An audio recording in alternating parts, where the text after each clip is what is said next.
On a freezing night, a maid's daughter paused to help a forgotten old man no one else saw.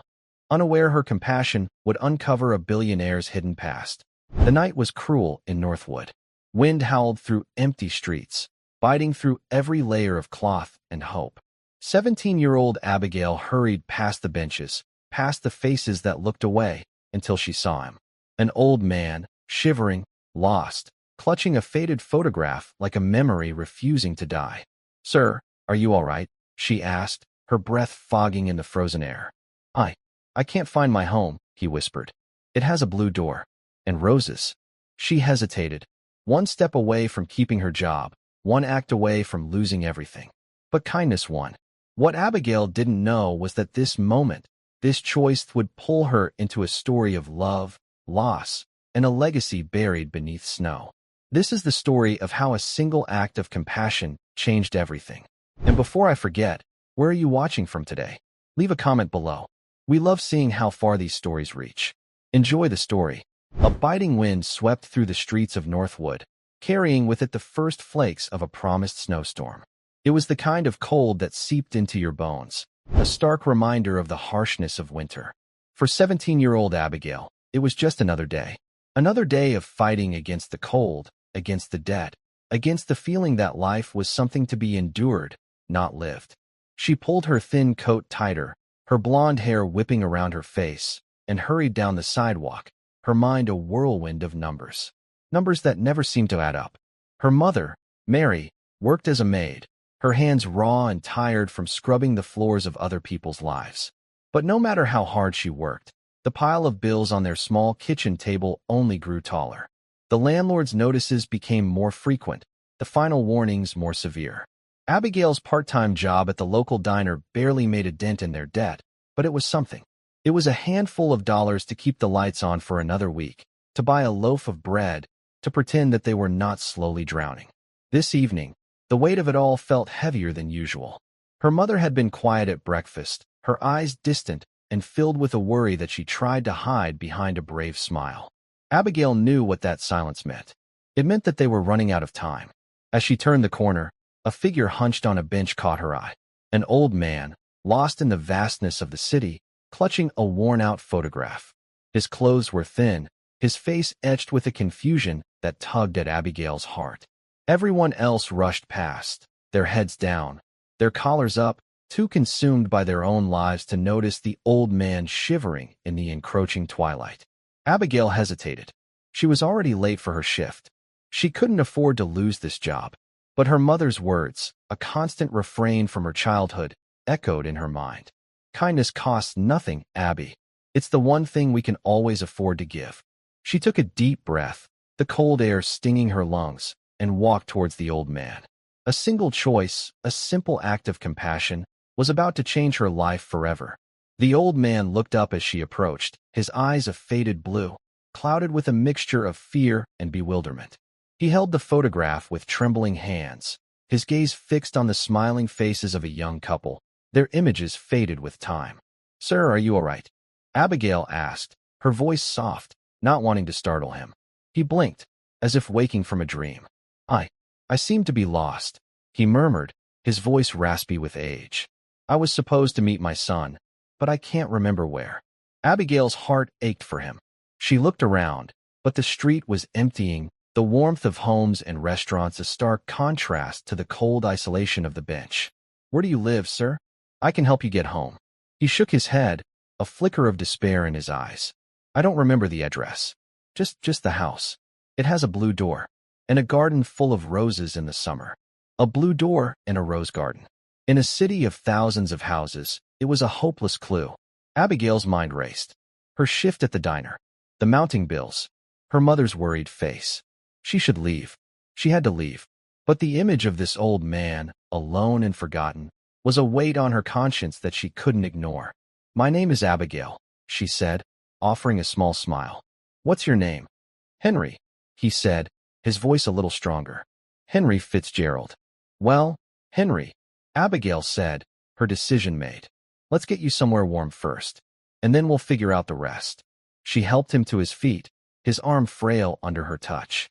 As they walked towards the diner, the snow began to fall, blanketing the city in a soft, white silence. Abigail had no way of knowing that this simple act of kindness would unravel a story of love, loss, and a connection to her own family that she never could have imagined.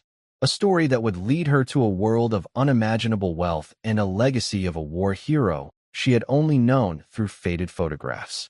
The diner was a small beacon of warmth in the cold, wintry night. The smell of coffee and fried food hung in the air, a comforting aroma that always made Abigail feel a little bit closer to home. She led Henry to a booth in the corner, away from the prying eyes of the few customers scattered around the room.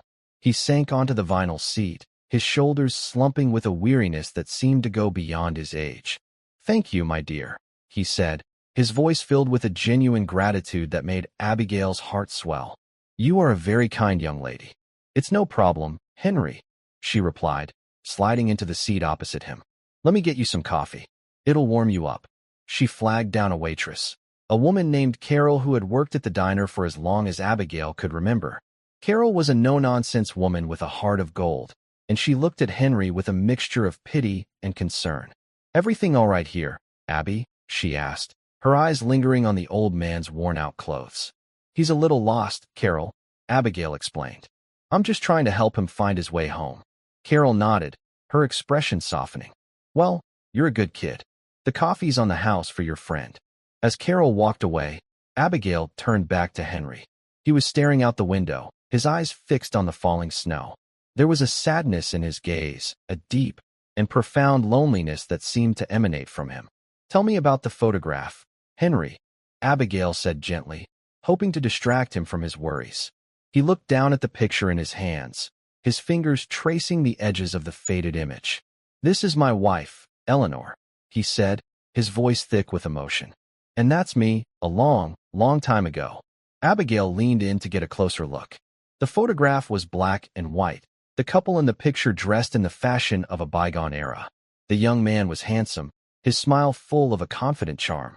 And the woman was beautiful, her eyes sparkling with a love that seemed to transcend time. "She's beautiful, Henry," Abigail said softly. "She was," he replied, a single tear tracing a path down his wrinkled cheek. "The most beautiful woman in the world. She passed away a few years ago. I miss her every day." Abigail's heart went out to him. She knew the pain of loss, the gaping hole that is left behind when a loved one is gone. She thought of her own father, who had passed away when she was just a little girl, leaving a void in their lives that could never be filled.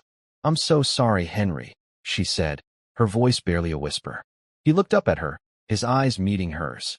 For a moment, the fog of confusion seemed to lift, and she saw a flicker of something else in his gaze. A sharpness, an intelligence, that belied his frail appearance. "You remind me of her, you know," he said, his voice clear and steady. "You have the same kind eyes." Abigail felt a blush creep up her cheeks. She was just an ordinary girl, a maid's daughter struggling to make ends meet.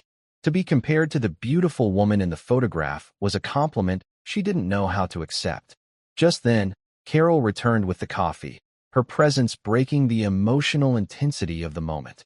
She placed the steaming mugs on the table, her eyes lingering on the photograph in Henry's hands. "That's a beautiful picture," she said, her voice softer than usual.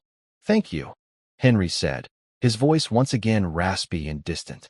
As Carol walked away, Abigail's phone buzzed in her pocket. It was her mother. Her heart sank. She had completely forgotten about her shift. She was late, very late. "I have to take this," she said to Henry, her voice filled with a renewed sense of panic. She answered the phone, her mother's worried voice on the other end. "Abby, where are you? Are you okay?" "I'm fine, Mom," Abigail said, trying to keep her voice steady. "I'm at the diner. I was a little held up." "What happened? Did you miss your shift?" I'm not sure," Abigail stammered. "I'll be home as soon as I can." She hung up the phone, her hand trembling. She had to go. She had to get to work. But what about Henry? She couldn't just leave him here. "Is everything all right, my dear?" he asked, his eyes full of a genuine concern that made her feel even more torn. I have to go to work," she said, her voice barely audible. "I'm late. I might lose my job." Henry's face fell. "Oh, my dear, I'm so sorry. This is all my fault. You should go. Don't worry about me." But Abigail couldn't go. She couldn't leave this old man to fend for himself. She thought of her great-uncle, her grandpa Thomas. He had been a war hero, a man of courage and principle. He had always taught her to do the right thing, no matter the cost. And leaving Henry here, alone and confused, was not the right thing. "No," she said, her voice firm with a newfound resolve. "I'm not leaving you. We're going to find your home. Together." She took out her phone and opened the map application. She knew it was a long shot, but she had to try. "Tell me, Henry," she said, her eyes fixed on the screen. "Do you remember anything else? Any landmarks? A park? A store? Anything?" He closed his eyes, his face a mask of concentration. "There was a bridge," he said slowly. "A small stone bridge. And a river. The water, it was so clear." Abigail's heart skipped a beat. She knew that bridge. It was on the other side of town, in the old, historic district. It was a long way from here, but it was a start. "I know that bridge, Henry," she said, a glimmer of hope in her eyes. "I think I know where you live." She stood up, a sense of purpose coursing through her veins. "Come on," she said, helping him to his feet. "Let's go." They stepped out of the diner and into the cold, wintry night. The snow was falling thicker now, covering the city in a pristine blanket of white. The world was quiet, the usual hustle and bustle of the city silenced by the storm. As they walked towards the bus stop, Abigail couldn't help but feel a sense of unease. She was walking into the unknown, with a man she had just met, to a place she had never been before. But there was also a sense of excitement, a feeling that she was on the verge of something important. Little did she know, this journey to find Henry's home would be a journey into her own past, a journey that would uncover a secret that would change her family's life forever. A secret that connected her to a world of wealth and power she had only ever dreamed of. A secret that would prove that sometimes the greatest treasures are not made of gold and silver, but of kindness, courage, and the enduring power of the human heart. The bus ride was a long and quiet one. The city lights blurred past the window, the falling snow creating a dreamlike haze. Henry sat beside her, his head resting against the cool glass, his eyes closed. He seemed to have drifted off to sleep, the gentle rocking of the bus a soothing lullaby. Abigail watched him, a strange mix of emotions swirling within her. She was scared, of course. Scared of losing her job, scared of her mother's disappointment, scared of the ever-growing mountain of debt that threatened to consume them. But there was also a sense of peace, a feeling that she was exactly where she was supposed to be.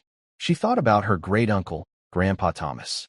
He had been a man of few words, but his actions had always spoken volumes. He had been a decorated war hero, a man who had faced unimaginable horrors with a quiet courage that had always inspired her. He had passed away when she was just a little girl, but his memory was a constant presence in her life. Her mother had told her stories of his bravery, of his unwavering sense of duty, of his belief that a single person could make a difference in the world. He had left them with very little in terms of material possessions, but he had given them something far more valuable. He had given them a legacy of honor, of integrity, of the importance of standing up for what is right.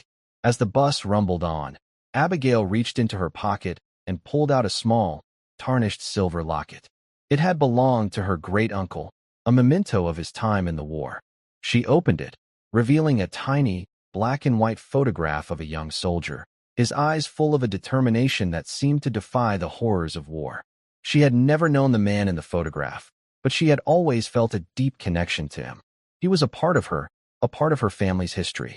And as she sat there, on a bus in the middle of a snowstorm, with a lost old man by her side, she felt his presence more strongly than ever. The bus finally came to a stop at the edge of the historic district. The snow was falling heavily now, the wind howling through the old, narrow streets. Abigail gently shook Henry's shoulder. "Henry," she said softly, "we're here." He blinked his eyes open, a look of confusion on his face. Where are we?" "We're at the stone bridge, Henry," she said, her voice full of a hope she didn't quite feel. "Does any of this look familiar?" He peered out the window, his eyes scanning the snow-covered landscape. I think so," he said, his voice hesitant. "The bridge. Yes, I remember the bridge." They stepped off the bus and into the biting cold. The wind was relentless, whipping the snow into a frenzy. Abigail pulled her thin coat tighter, her teeth chattering. "Which way, Henry?" she asked, her voice barely audible over the wind.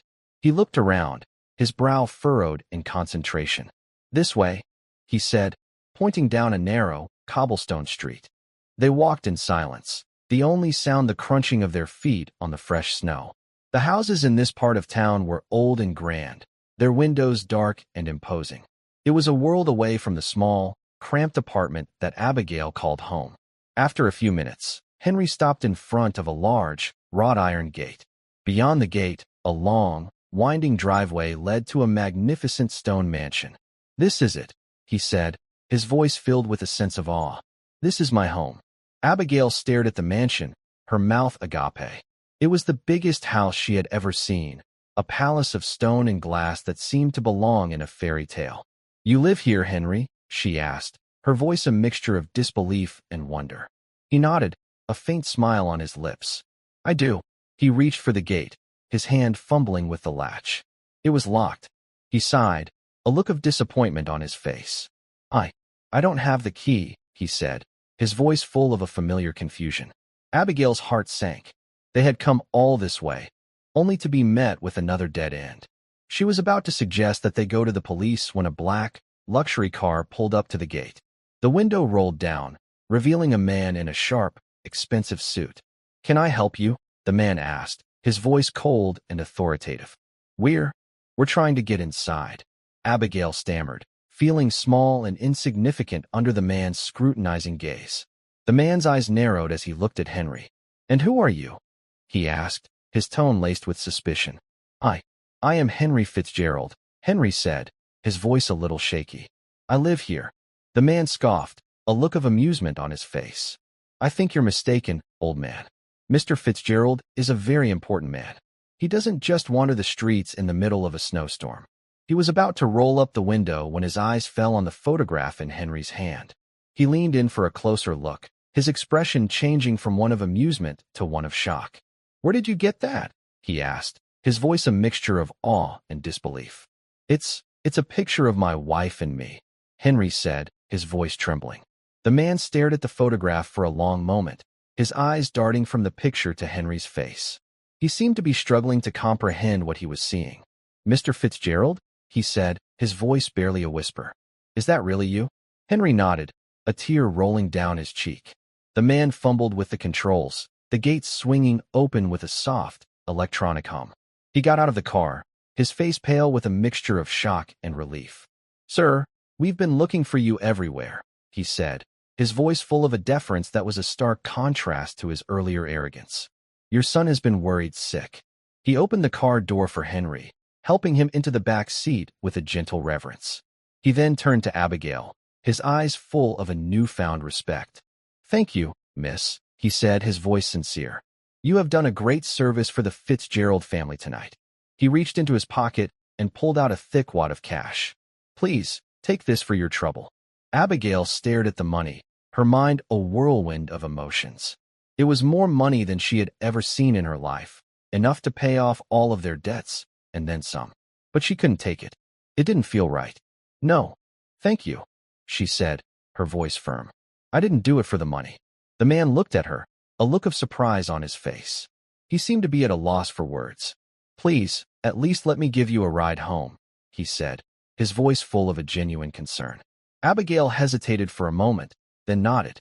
She was cold and tired, and the thought of another long bus ride was more than she could bear. She got into the car, the plush leather seats a world away from the hard plastic of the bus.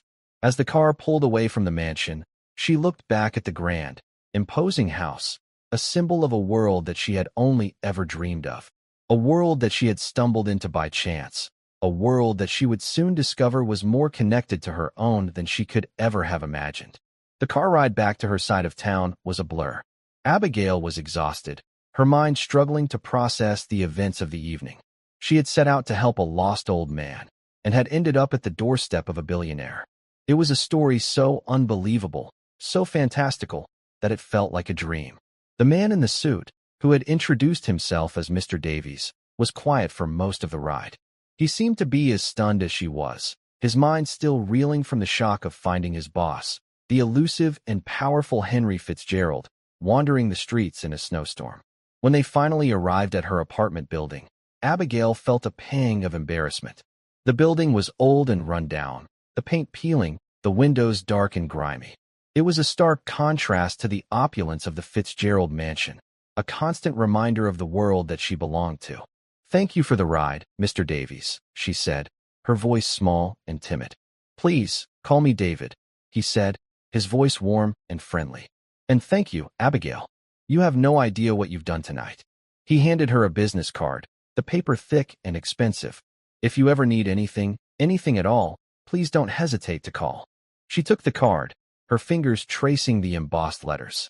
David Davies, Chief of Staff, Fitzgerald Industries. It was a title that meant nothing to her, but she had a feeling that it was a very important one. She got out of the car and watched as it drove away, its taillights disappearing into the snowy night. She stood there for a moment, the business card clutched in her hand, her mind a whirlwind of thoughts and emotions. She had missed her shift. She had probably lost her job. Her mother was going to be worried sick. But as she stood there, in the cold and the snow, she couldn't bring herself to feel any regret. She had done the right thing. And that, she knew, was all that mattered.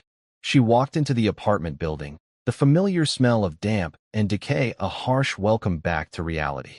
She climbed the stairs to their small apartment, her heart pounding with a mixture of dread and anticipation. She opened the door to find her mother sitting at the kitchen table, her face a mask of worry. "Abby, where have you been?" she asked, her voice a mixture of relief and frustration. "I was so worried." "I'm sorry, Mom," Abigail said, her voice barely a whisper.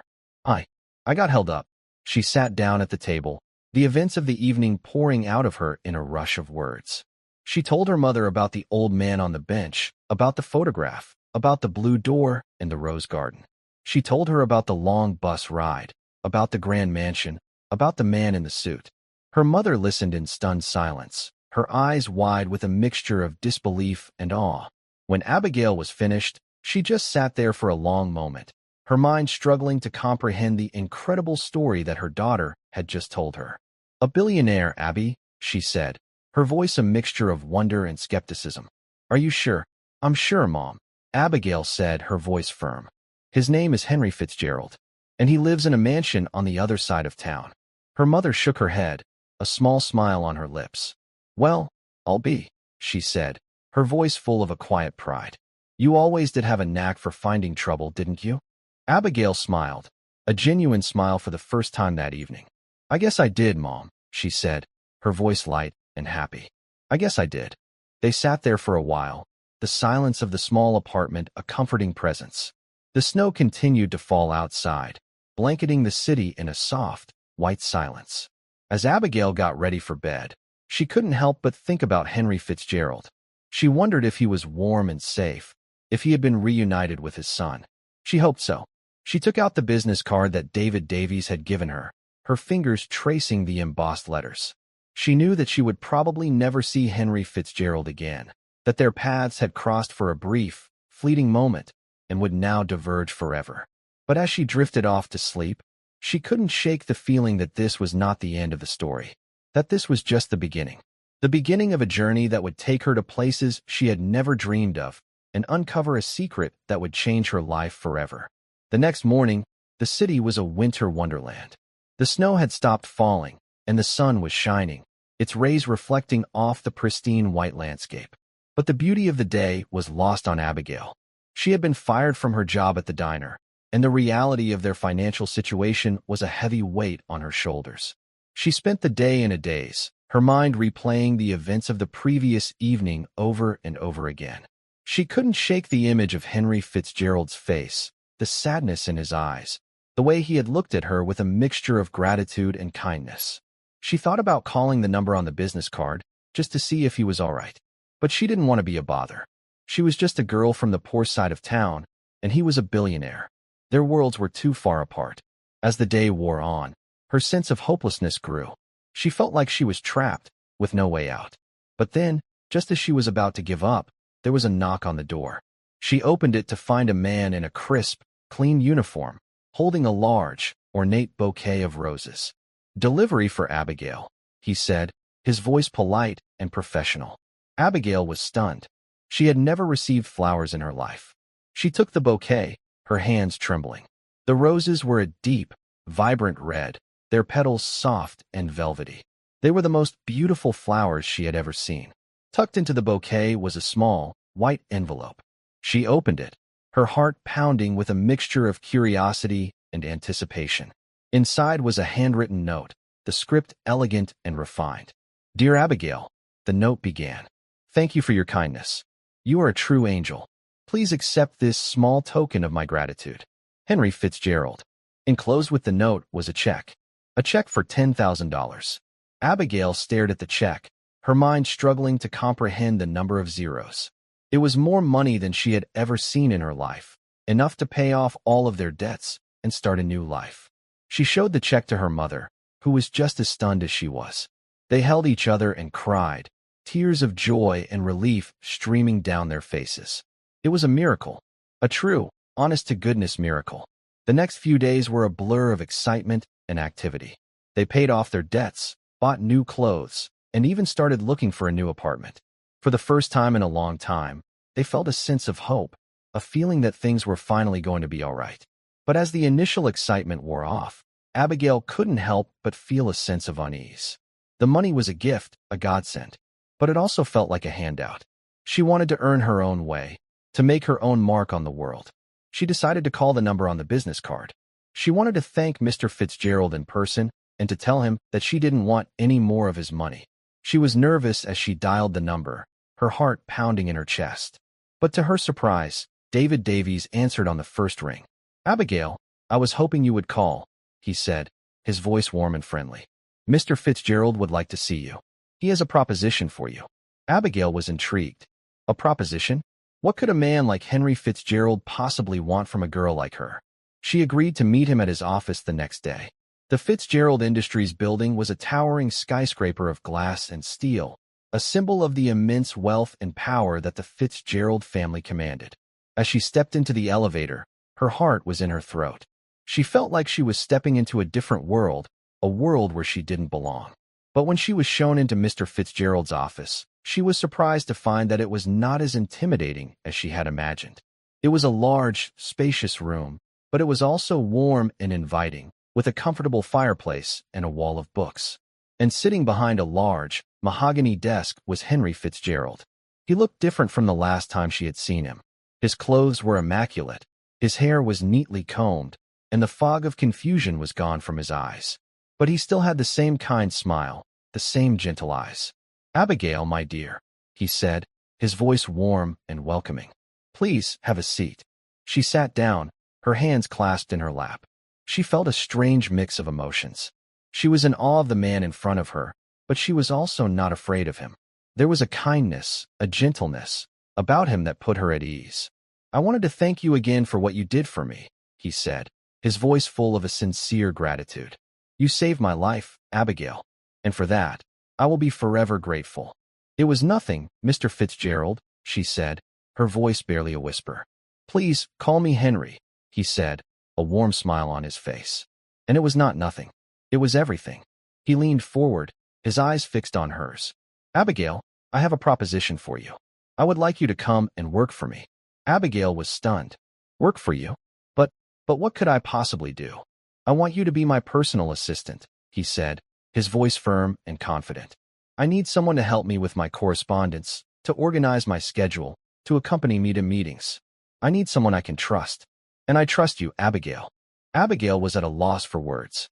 It was an incredible opportunity, a chance to work for one of the most powerful men in the country.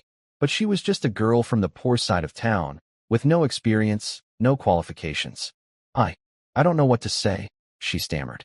"Say yes," he said, his voice gentle but persuasive. "Say yes, and I promise you, you will not regret it." She looked into his eyes, and she saw a man who believed in her, who saw something in her that she didn't even see in herself. And in that moment, she knew that she had to say yes. "Yes," she said, her voice firm and clear. "Yes, I'll do it." A broad smile spread across Henry's face. "Excellent," he said, his eyes twinkling. "I knew you were a smart girl." And so began a new chapter in Abigail's life. She moved into a small apartment in a nice part of town, and she started working for Henry Fitzgerald. It was a world away from her old life, a world of luxury and privilege that she had only ever dreamed of. But as she got to know Henry, she realized that he was not like the other rich and powerful people she had read about in the newspapers. He was a kind and gentle man, a man who had never forgotten where he came from.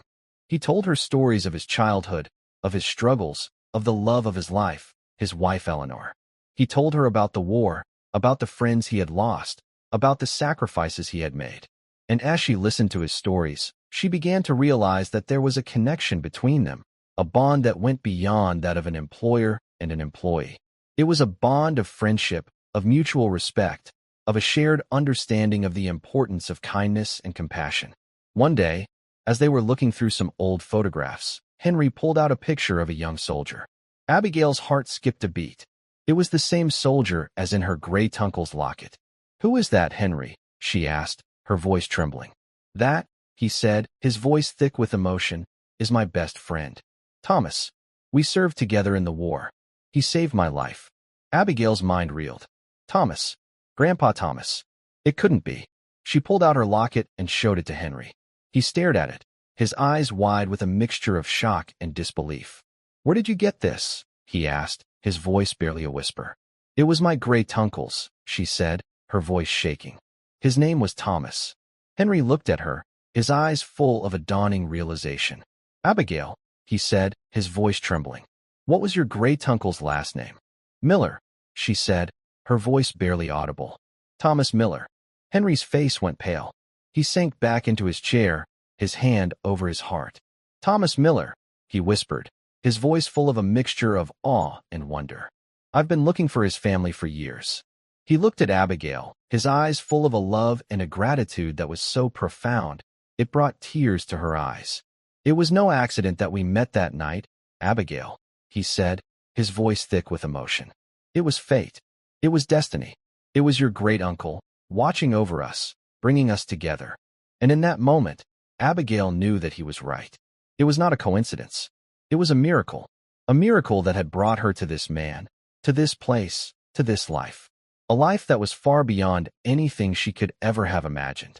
A life that was a testament to the power of kindness, the strength of the human spirit, and the enduring legacy of a war hero who had taught her that the greatest treasures are not made of gold and silver, but of love, courage, and the unwavering belief that a single person can make a difference in the world. "I can't believe it," she whispered, her voice thick with emotion. "Neither can I," Henry said, his voice a low rumble of awe. "For 50 years, I've searched for him. After the war, we lost touch. I came back to a world that had moved on, and so did he. I tried to find him, wrote letters to every miller in his hometown, but they all came back unanswered. I thought I'd never know what became of him." He took a deep, shaky breath, composing himself. "He was the bravest man I ever knew, Abigail. He saved my life more times than I can count.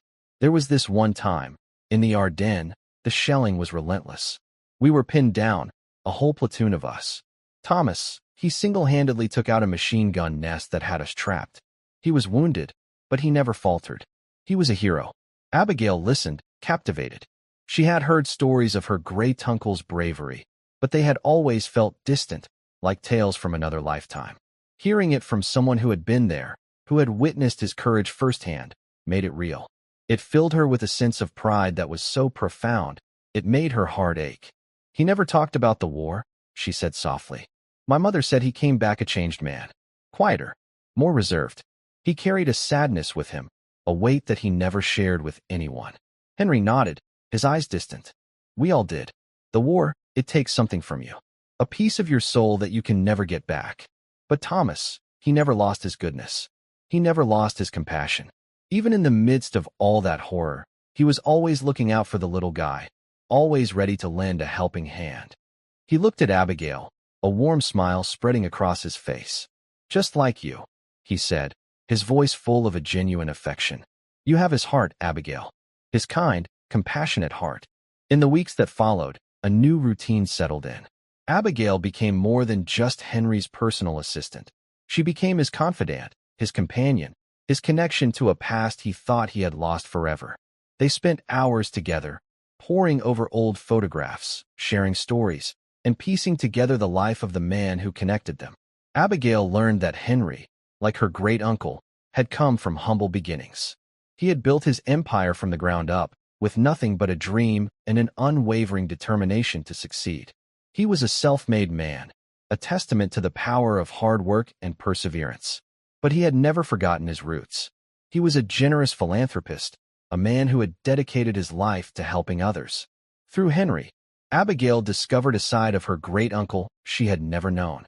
He had been a talented artist, a man who could capture the beauty of the world in a simple sketch.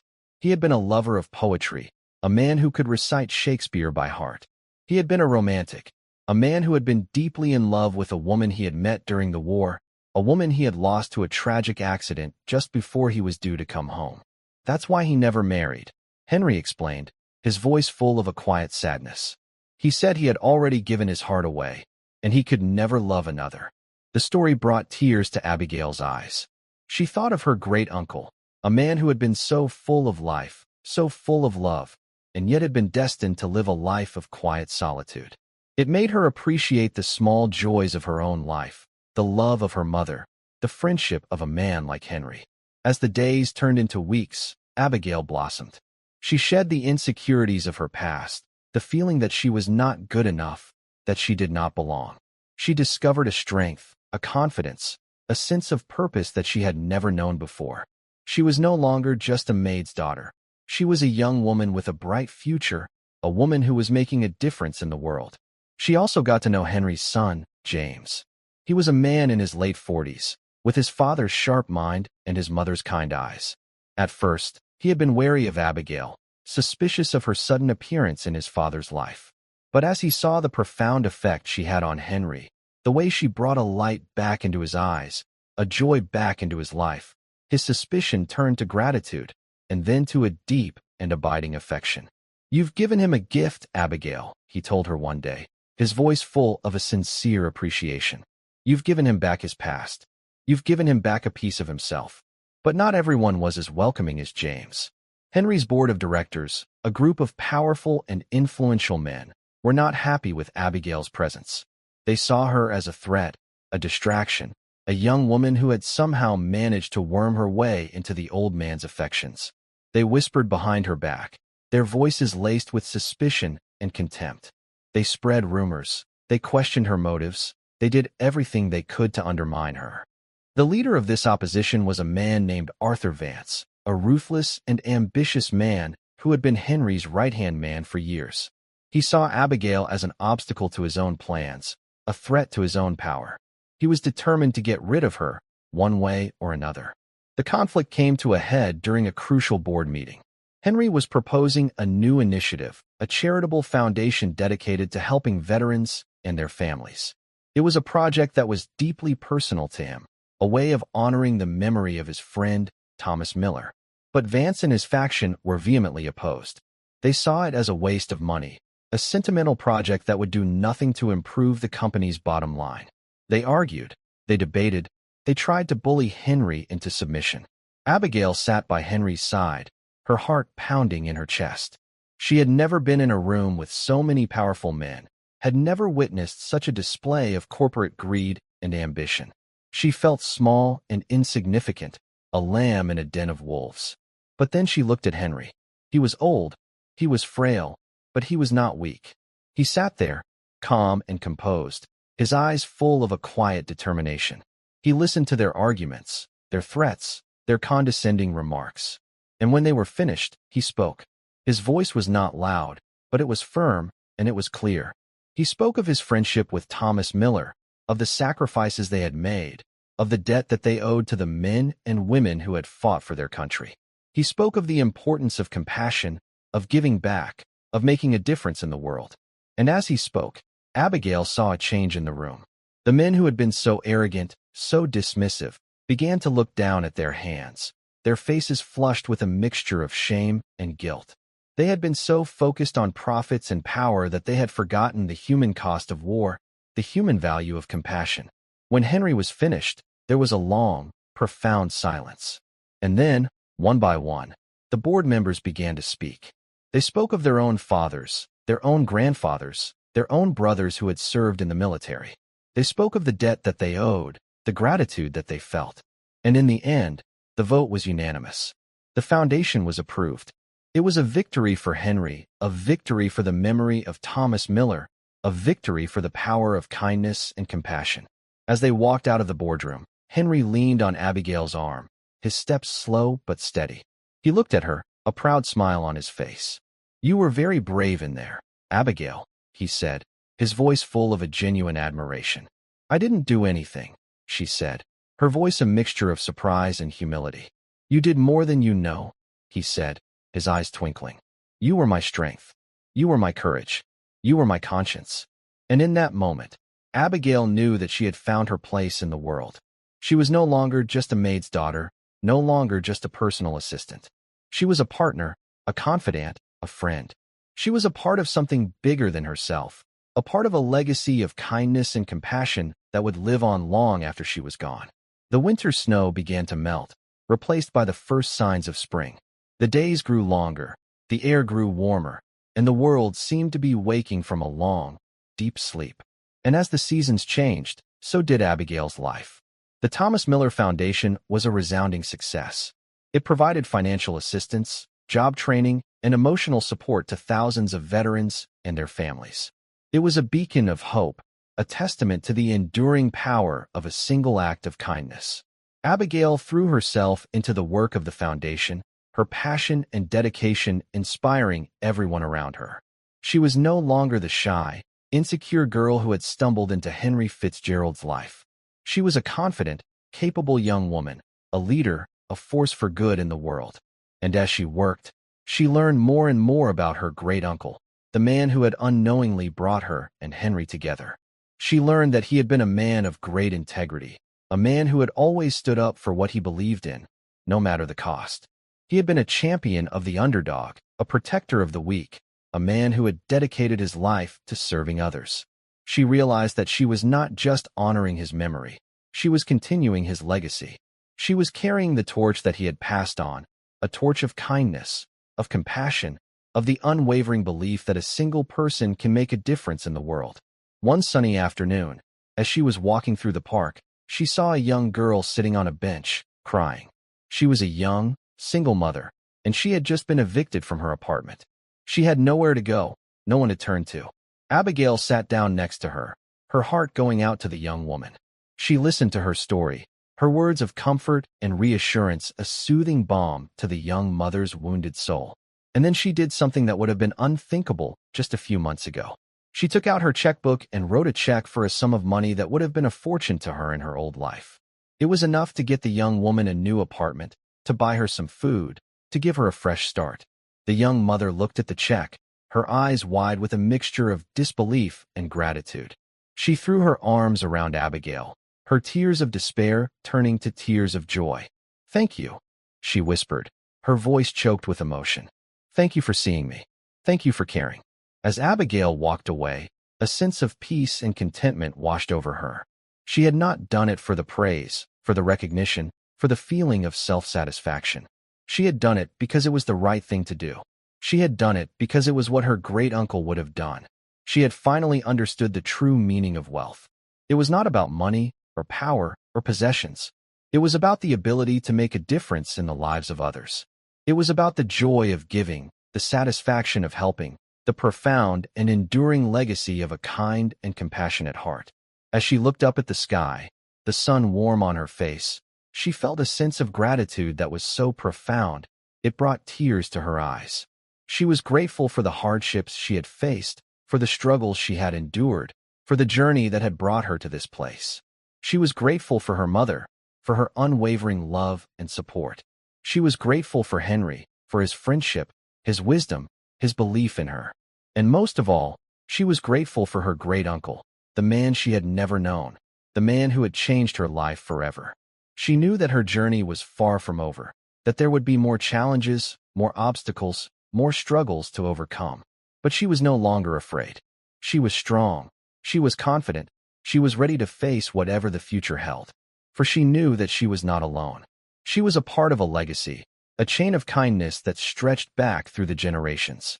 A legacy that had begun with a brave young soldier in the midst of a terrible war, a legacy that had been passed down to a lonely old man in a grand and empty mansion, a legacy that now rested in the hands of a young woman with a kind and compassionate heart. And as she walked on, her steps light and sure, she knew that she would carry that legacy forward, that she would be a beacon of hope in a world that was often dark and unforgiving. She would be a testament to the power of a single act of kindness, a reminder that even in the coldest of winters, the warmth of the human heart can make the most beautiful of flowers bloom. 1 year later, the auditorium was filled to capacity, a sea of distinguished guests in elegant attire, their polite applause echoing off the high, vaulted ceilings. On the stage, under the warm glow of the spotlights, stood Abigail.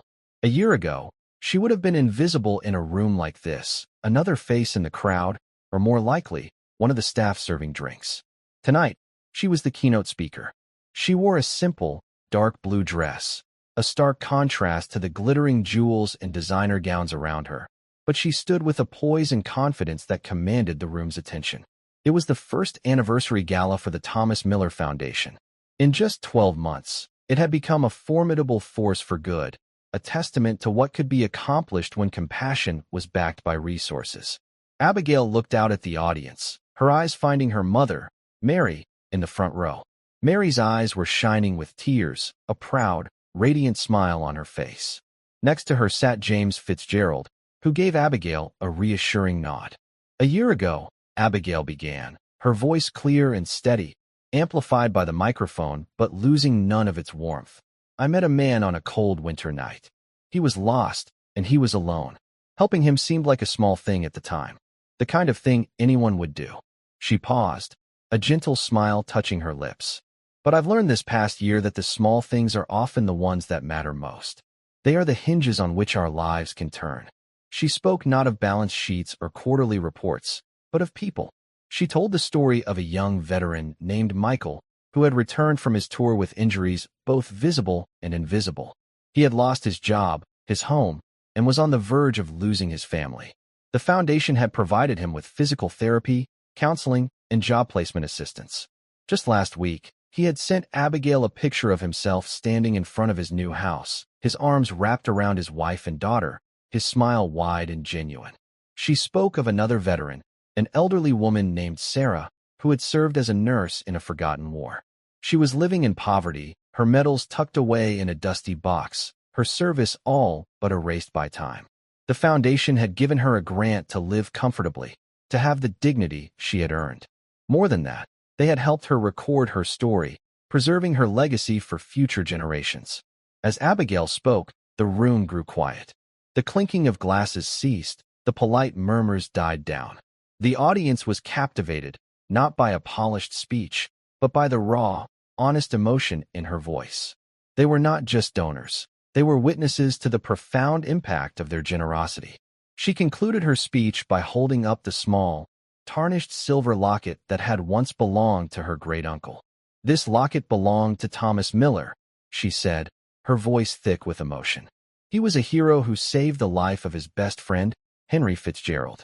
They were two ordinary men who did extraordinary things. This foundation is their legacy. It is a testament to their belief that no one who serves should ever be forgotten. It is a promise that we will always be there to help our heroes find their way home. The applause that followed was thunderous, a standing ovation that went on for several minutes. As Abigail stepped down from the stage, her heart was full. The praise, the accolades, they were nice, but they were not what mattered. What mattered was the feeling that she was a part of something bigger than herself, a part of a chain of kindness that stretched back through the generations. Later that evening, after the last of the guests had departed, Abigail found herself alone in the quiet of the grand ballroom. She walked over to the large window, looking out at the city lights twinkling in the darkness. It was a clear, cold night, the sky full of stars. It was exactly 1 year ago tonight that she had met Henry. She thought about the girl she had been then, so full of fear and uncertainty, so burdened by the weight of the world. And she thought about the woman she had become, a woman of purpose, of strength, of unwavering resolve. The journey had not been easy. There had been moments of doubt, of insecurity, a feeling like an imposter in a world that she didn't belong to. Arthur Vance and a few of his allies on the board still watched her with suspicion, their courtesy a thin veil for their resentment. But she had learned to stand her ground, to speak her truth, to fight for what she believed in. She had Henry's letters and journals to guide her, and in his words, she found the courage to persevere. She also had her mother's unwavering love, a constant reminder of where she came from, of the values that had been instilled in her long before she had ever heard the name Fitzgerald. A soft footstep behind her made her turn. It was James. "He would have been so proud of you tonight, Abigail," he said, his voice gentle. "I hope so," she replied, her voice barely a whisper. "I know so," he said, his eyes full of a sincere warmth. "You've not only preserved his legacy, you've amplified it. You've given it a heart, a soul. You've become the daughter he never had." Tears welled in Abigail's eyes. She had lost a great uncle she had never known, but she had gained a father figure, a mentor, a friend. And in his son, she had found a brother. The next day, she took the bouquet of red roses from the gala and drove out to the cemetery. She laid the flowers on Henry's grave, the vibrant red a stark contrast to the pristine white marble. She stood there for a long moment, the cool winter air on her cheeks, the silence of the cemetery a comforting presence. "We did it, Henry," she whispered, her voice carried away by the wind. "We're making a difference, just like you and Thomas did." She took out the locket, its silver surface cool against her skin. She didn't need to open it.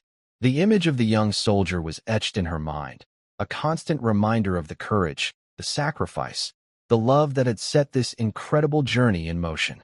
As she turned to leave, she felt a sense of peace settle over her, a feeling of closure, of a circle completed. The past was not a burden to be carried, but a foundation to be built upon. And the future, once a source of so much anxiety, was now a landscape of endless possibility. She was no longer just a maid's daughter. She was a leader, a philanthropist, a storyteller. She was the keeper of a legacy, the guardian of a promise. And as she walked away, her steps light and sure, she knew that this was only the beginning. There were more stories to tell, more lives to touch, more heroes to bring home. The world was full of lost souls, waiting on cold street corners, clutching faded photographs, hoping that someone, somewhere, would stop to help. And Abigail would be there. She would always be there. And that's where we'll end the story for now. Whenever I share one of these, I hope it gives you a chance to step out of the everyday and just drift for a bit. I'd love to know what you were doing while listening. Maybe relaxing after work, on a late-night drive, or just winding down. Drop a line in the comments. I really do read them all. And if you want to make sure we cross paths again, hitting like and subscribing makes a huge difference. We are always trying to improve our stories, so feel free to also drop your feedback in the comment section below. Thanks for spending this time with me.